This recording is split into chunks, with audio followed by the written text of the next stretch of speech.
BBC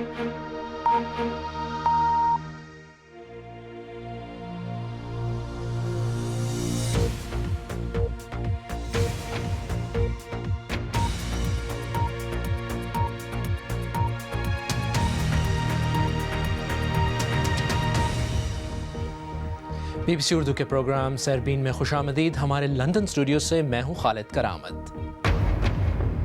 صدر Trump نے شمالی کوریا کے صدر کم جونگ ان سے ملاقات کی دعوت قبول کر لی۔ شمالی کوریا کا جوہری تجربات روک دینے کا عندیہ، کیا یہ جنگ کے دہانے سے واپسی ہے؟ بنگلہ دیش میں امدادی اداروں نے متنبع کیا ہے کہ آنے والا بارشوں کا موسم پناہ گزین کیمپوں میں رہنے والے روہنگیا مسلمانوں کے لیے جان لیوا ثابت ہو سکتا ہے۔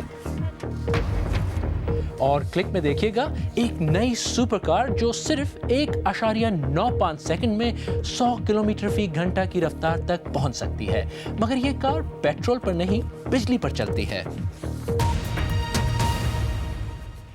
اسے جزیرہ نما کوریا کے امن کے لیے ایک سنگ میل کہا جا رہا ہے، اور یہ یقیناً ایک غیر متوقع اقدام ہے۔ امریکی صدر ڈونلڈ ٹرمپ وہ کرنے جا رہے ہیں جو کسی بھی امریکی صدر نے پہلے کبھی نہیں کیا۔ انہوں نے شمالی کوریا کے صدر کم جونگ ان سے ملنے کے لیے رضامندی ظاہر کر دی ہے۔ پیونگ یانگ اس بات پر بھی راضی ہو گیا ہے کہ جب تک مذاکرات نہیں ہوتے وہ میزائل تجربے نہیں کرے گا۔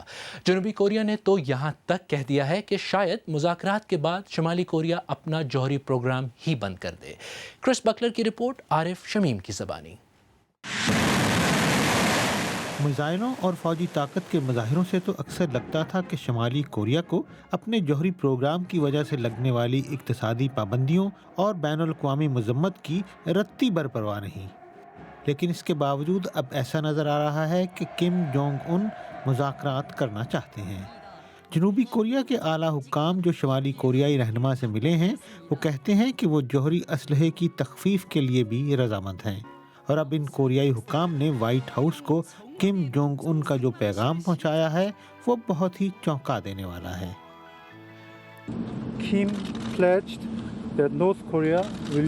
کم نے کہا ہے کہ شمالی کوریا مزید جوہری اور میزائل تجربات سے پرہیز کرے گا۔ وہ اس بات کو سمجھتے ہیں کہ جمہوریہ کوریا اور امریکہ کے درمیان فوجی مشقیں جاری رہنی چاہیے، اور انہوں نے صدر ٹرمپ سے جلد از جلد ملنے کی خواہش ظاہر کی ہے۔ اگر کچھ مہینے پہلے ان دونوں کے درمیان توہین آمیز کلمات اور دھمکیوں کو سامنے رکھا جائے تو صدر ٹرمپ اور کم جونگ ان کے درمیان بالمشافہ ملاقات کا خیال ہی بڑا عجیب ہے۔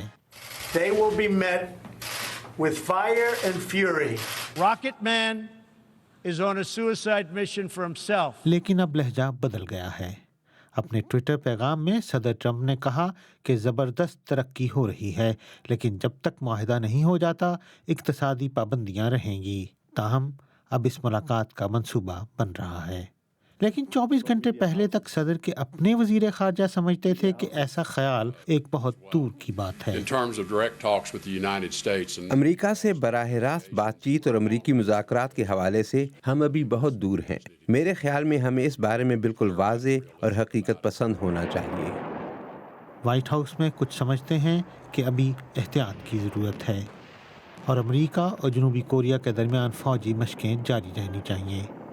یہ اقدام آگ اور غصے سے کہیں مختلف ہے، بلکہ یہ تو دوستی کی طرف ایک قدم ہے، لیکن اس کا انحصار اس بات پر ہوگا کہ پیونگ یانگ کی طرف سے آنے والا پیغام پروپیگنڈا ہے یا واقعی امن کی طرف ایک قدم۔ اور اسی موضوع پر بات کرنے کے لیے اس وقت ہمارے ساتھ موجود ہیں ڈیلاویئر یونیورسٹی امریکہ کے بین الاقوامی امور کے شعبے سے وابستہ ڈاکٹر مقتدر خان۔ ڈاکٹر مقتدر، پہلے تو یہ بتائیے کہ اس ملاقات کی دعوت کو قبول کرنا ایک معجزے کے طور پر پیش کیا جا رہا ہے، تو کیا یہ واقعی ایک تاریخی پیش رفت ہے؟ آپ کے سننے والوں کو سب کو میرا سلام۔ دیکھیے، اس طرح کا یہ معجزہ اگر ہے تو یہ معجزہ نارتھ کوریا کے لیے ہے، جو تقریباً 20 سال سے چاہ رہا ہے کہ امریکہ کے ساتھ ایک ون آن ون ڈائلاگ ہو اور ایک سمٹ ہو، اور اب اس نے بیسیکلی بلیک میل کر کے انٹرنیشنل کمیونٹی کو، امریکہ کے صدر کو مجبور کر دیا ہے کہ وہ ان کے ساتھ ملے۔ اس سے نارتھ کوریا کو کافی لیجیٹیمیسی حاصل ہوگی۔ اور دوسری چیز یہ ہے، اس کا مطلب یہ نہیں کہ ان کا پروگرام جو ہے نیوکلیئر پروگرام وہ ریورس ہو جائے گا، بس وہ اتنی بات کہہ رہے ہیں کہ وہ مزید تجربے نہیں کریں گے ان دا فیوچر. اب شاید ان کو کرنے کے لیے ضرورت بھی نہیں ہے، ان کے نیوکلیئر ویپنز، ان کے میزائلز دونوں تیار ہو چکے ہیں. تو یہ معجزہ اگر ہے تو یہ نارتھ کوریا کی ڈپلومیسی کا جو کہیے کہ ہاسٹیج ٹیکنگ ڈپلومیسی ہے وہ سکسیسفل رہی ہے. آپ نے ہاسٹیج ٹیکنگ ڈپلومیسی کہا اس کو، لیکن یہ بتائیے کہ اس وقت ایسا کیا ہوا کہ یہ صدر ٹرمپ جو ہے بات چیت کرنے پر راضی ہو گئے؟ دیکھیے یہ ٹریکٹک تو ایران نے بھی یوز کی تھی کہ نیوکلیئر پروگرام کے دھمکی سے انہوں نے اپنے آپ کو پھر انٹرنیشنل کمیونٹی میں انکلوڈ کروا لیا. تو نارتھ کوریا کی وجہ سے بھی نارتھ کوریا کا ایک سا مسئلہ ہے کہ حل ہی نہیں کر سکتے. اگر آپ اس کے ساتھ اگر آپ جنگ کرتے ہیں تو ساؤتھ کوریا میں کروڑوں لوگ مارے جا سکتے ہیں. اگر آپ جنگ نہ کریں تو اس کی دھمکی تو ہمیشہ رہتی ہے کہ نارتھ کوریا خود اٹیک کر سکتا ہے. لیکن یہاں پہ جو ڈومیسٹک سیاست ہے جس میں ایک سٹارمی ڈینیلز نام کی ایک پورنوگرافک ایکٹریس نے پریزیڈنٹ ٹرمپ پہ بیسکلی کورٹ کیسز کیا ہوا ہے اور ان کے داماد کے خلاف بھی انویسٹیگیشنز چل رہے ہیں. تو صدر ٹرمپ نے دیکھا ہوگا کہ یہ موقع ہے کہ ٹاپک کو چینج کر دیا جائے اور ان کے پرابلمز کے علاوہ ہٹ کے اب سڈنلی ایک ڈپلومیٹک اچیومنٹ کی باتیں چل رہی ہے. یہ 2-3 دن تک چلے گا. جب ڈائلاگ ہوگا تو مئی میں تو دیکھا جائے گا کیا ہوگا، اور جو پازیٹیو آؤٹ کم اگر نکل بھی سکتا ہے تو وہ مجھے لگتا ہے کہ نارتھ کوریا کے فیور میں ہی ہوگا. ٹھیک ہے، اگر میٹنگ ہوتی ہے تو آپ کی نظر میں کامیاب میٹنگ کی کیا شکل ہوگی؟ دیکھیے کامیاب کس کے لیے؟ امریکہ کے لیے اور انٹرنیشنل کمیونٹی کے لیے یہ کامیابی ہوگی کہ نارتھ کوریا ان کو کچھ ایسی تسلی بخش کانفیڈنس بلڈنگ میجرز کرے کہ وہ ان کو اٹیک نہیں کرے گا، ساؤتھ کوریا کو اٹیک نہیں کرے گا، اور سب سے بڑی بات کہ اور مزید ٹیسٹ نہ کرے جس کی وجہ سے میڈیا کا اٹینشن واپس نارتھ کوریا کو جائے. نارتھ کوریا کے لیے تو یہ کافی اچیومنٹ ہوگا کیونکہ وہ ڈیمانڈ کریں گے کہ کچھ سینکشنز کم ہو جائے، اور اگر ساؤتھ کوریا چائنا کی طرف سے اگر ان کو اور مزید ایڈ مل جاتی ہے تو ان کے لیے یہ کامیابی ہوگی. لیکن امریکہ کے لیے مطلب ایک سمبولک وکٹری ہوگی کہ انہوں نے ایک روگ نیشن کو ڈسپلن کر دیا. جی اچھا، اگر مختصراً آپ یہ بتائیں کہ دوسری عالمی طاقتیں جیسے چین ہے وہ ان مذاکرات کو کیسے دیکھیں گے؟ چائنا کے لیے ایک پرابلم یہ ہے کہ پھر سے امریکہ اس ریجن کا یوں کہیے کہ سیکیورٹی گارنٹر کی طرح نظر آئے گا اگر یہ ڈائلاگ سکسیسفل ہو جاتا ہے. یہاں پہ مسئلہ چائنا کا نہیں جاپان کا ہے. یہ سوال اٹھتا ہے کہ کیا جاپان کا نیوکلیئر پروگرام اب ڈیلے ہو جائے گا یا نہیں.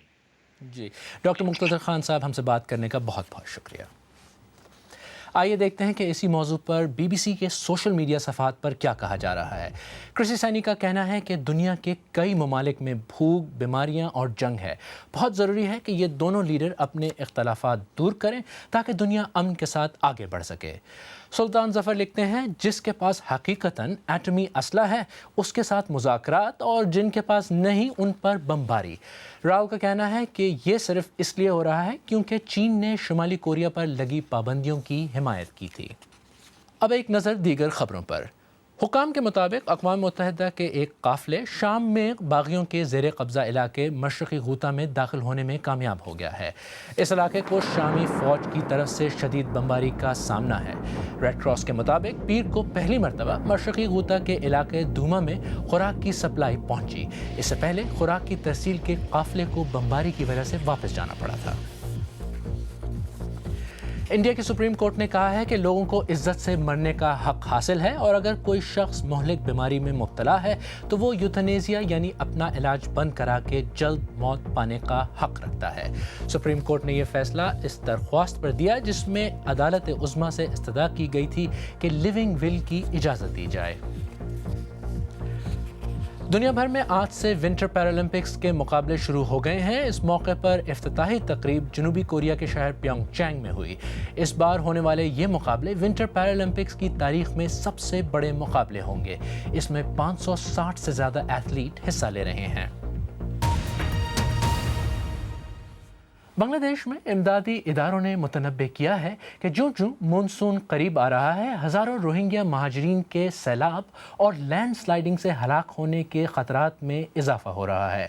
روہنگیا پناہ گزینوں کی آمد کے بعد کاکس بازار میں درجنوں درختوں کو کاٹ کر پناہ گزینوں کے لیے عارضی رہائش گاہیں بنائی گئی تھیں، لیکن امدادی اداروں کو خدشہ ہے کہ بارشوں سے پہاڑی علاقوں میں لینڈ سلائڈنگ ہوگی. تفصیل کے ساتھ غضنفر حیدر۔ بلوکھالی پناہ گزینوں کے لیے دنیا کا سب سے بڑا کیمپ۔ جگہ تنگ ہونے کے باوجود یہاں لاکھوں کی تعداد میں روہنگیا مسلمان رہ رہے ہیں۔ کاکس بازار کے نزدیک اس کیمپ میں عارضی بستیاں بنی ہوئی ہیں۔ میانمار کی ریاست رخائن میں روہنگیا مسلمانوں کے خلاف کئی ماہ سے جاری تشدد کے بعد ان پناہ گزینوں نے ان بستیوں کو اپنا گھر بنایا ہوا ہے۔ ہم برما میں بہت آرام سے رہتے تھے، یہاں گرمی ہے، ہم ترپال سے بنے ہوئے گھر میں رہتے ہیں، جلانے کی لکڑیاں نہیں، اس لیے کھانا بھی نہیں بنا سکتے، پینے کے لیے پانی بھی نہیں، بچوں کے ساتھ یہاں گزارا کرنا بہت مشکل ہے۔ یہاں رہنے والے دوسرے افراد نے ان حالات میں رہنا سیکھ لیا ہے۔ لوگوں کو ذہنی سکون فراہم کرنے کے لیے یہاں اس طرح کے بہت سے میدان بنائے گئے ہیں۔ بہت سے رہائشیوں کو امید ہے کہ وہ یہاں صرف چند ماہ کے لیے ہیں، لیکن اس مصیبت کا حل دور دور تک نظر نہیں آتا۔ خوراک اور صحت کی سہولیات فراہم کرنے کے علاوہ امدادی ادارے یہاں سیلاب کی روک تھام کے لیے بھی کام کر رہے ہیں۔ یہاں نکاسی آب کے مسائل رہائشیوں کی صحت پر برے اثرات مرتب کر سکتے ہیں۔ اگر آپ مونسون کے موسم کے بارے میں سوچیں تو آپ کو ان 6 لاکھ لوگوں کا خیال آئے گا جو ان پہاڑوں میں رہ رہے ہیں۔ بارش کے بعد یہاں تودے گر سکتے ہیں، پھر سیلاب کا خطرہ بھی ہے، جس کے بعد بیماریاں پھوٹ سکتی ہیں۔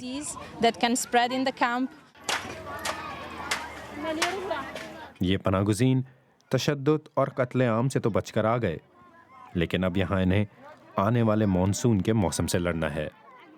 Ghazanfar Haider, BBC news. BBC Urdu کے پروگرام سیربین میں آگے چل کر ملیں گے ایک نوجوان سے جنہوں نے باقاعدہ تربیت کے بغیر روبوٹس بنانا سیکھے اور اب دوسروں کو بھی سکھاتے ہیں۔ اور پلک جھپکتے ہی کہانی ختم۔ امریکی ریسرچرز کے روبوٹس نے روبکس کیوب کو حل کرنے کا ریکارڈ توڑ دیا۔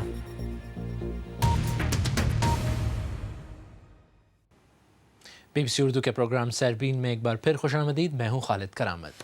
آئیے اب ملتے ہیں کراچی کے احسن برادرز سے، جن کی کوئی باقاعدہ تربیت تو نہیں ہوئی، لیکن انٹرنیٹ کی مدد سے وہ روبوٹس اور عام استعمال ہونے والی مشینیں بناتے ہیں، اور صرف یہی نہیں، وہ علاقے کے دوسرے بچوں کی تربیت بھی کرتے ہیں۔ تفصیل دیکھیے ہمارے نامہ نگار موسیٰ یاوری کی اس رپورٹ میں۔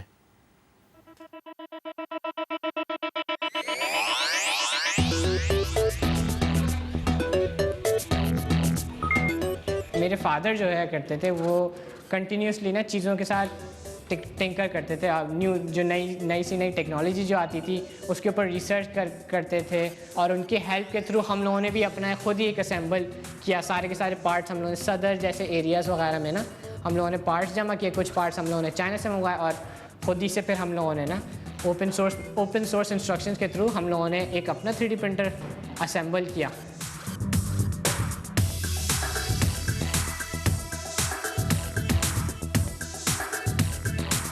لیگو مائنڈٹرام EV3 کے کٹ سے ہم لوگ ایک روبکس کیوب سالونگ مشین بنا رہے ہیں جو کہ خود ہی سے روبکس کیوب سالو کر سکتا ہے۔ ہم لوگ ایک گریوٹی لائٹ بنا رہے ہیں جو کہ گریویٹیشنل پوٹینشیل انرجی سے الیکٹریسٹی پروڈیوس کر سکتی ہے، جو کہ روشنی پرووائڈ کرے گی۔ ایک تو ہم لوگوں کا جو مین کور پروجیکٹ جو ہم لوگ کا چل رہا ہے، وہ ہم لوگ جتنی بھی ہماری لرننگز ہیں نا، وہ ہم لوگ سوسائٹی کو کیسے پرووائڈ کر سکیں، اس کے اوپر ہم لوگ ابھی فوکس کر رہے ہیں۔ آج جو تھا ہم لوگوں نے بچوں کو روبوٹکس، پروگرامنگ اور 3D پرنٹنگ کا ایک کورس کروایا تھا، ایک سیشن کروایا تھا، جس کے اندر بچے اپنے ماڈلز ڈیزائن کر کے پھر اس کو 3D پرنٹ کریں گے۔ اس کے علاوہ سملرلی بچوں کو ہم لوگوں نے بیسک کمپیوٹر پروگرامنگ سکھائی، الگورتھم کیا ہوتا ہے، how does an algorithm help you in computer programming, یہ سکھایا۔ ایک آئیڈیا کے اوپر بہت آسان ہوتا ہے، لیکن اس کے اوپر امپلیمنٹیشن کرنا ہاں مشکل ہوتا ہے، لیکن اگر آپ کریں گے، اگر آپ امپلیمنٹ نہیں کریں گے تو آپ کا آئیڈیا کمپلیٹ نہیں، اگر آپ محنت نہیں کریں گے تو آپ کا آئیڈیا امپلیمنٹ نہیں ہو پائے گا۔ آبویسلی جب آپ as a human being, as an individual اگر ہم لوگ دیکھیں، we always have to give back to society. جتنی بھی چیزیں سوسائٹی نے ہم لوگوں نے کی، سوسائٹی نے ہمارے لیے کی ہے، وہ ہم لوگ اس کو اس کے لیے پے بیک کر سکیں۔